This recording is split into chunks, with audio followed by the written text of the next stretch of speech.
ចំណាយកម្លាំងតិចងាយស្រួលប្រតិបត្តិការជាមួយនឹង model ថ្មី DJI Acras T55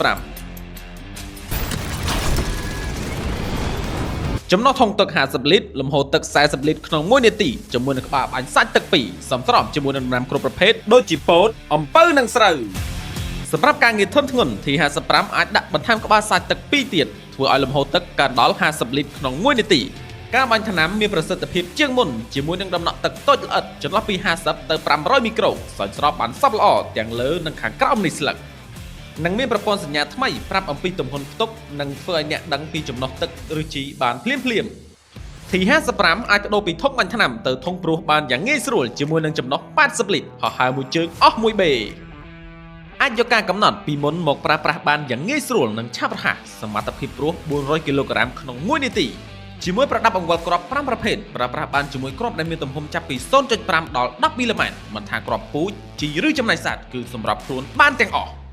T55 អាចយងទម្ងន់បាន40គីឡូធ្វើការងារច្រើនក្នុងពេលតែមួយដឹកជញ្ជូនដោយស្វ័យប្រវត្តិទប់លំនឹងដោយស្វ័យប្រវត្តិជាឧបសគ្គនិងការទម្លាក់ខ្សែនៅពេលចាំបាច់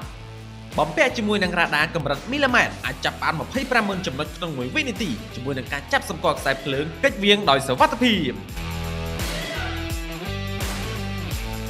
ដោយសារការថតចាប់យកឧបសគ្គជាបន្តបន្ទាប់ឥតឈប់ធ្វើឲ្យប្រតិបត្តិការមានសុវត្ថិភាពគ្រប់ពេលប្រព័ន្ធសុវត្ថិភាពមុខ3ថ្មីអាចចាប់សញ្ញាបាន360ដឺក្រេមុនពេលហោះហើរនិងពេលចុះចតជាមួយនឹងមុខងារបង្ហាញឧបសគ្គបានភ្លាមធានាសុវត្ថិភាពរាល់ពេលប្រតិបត្តិ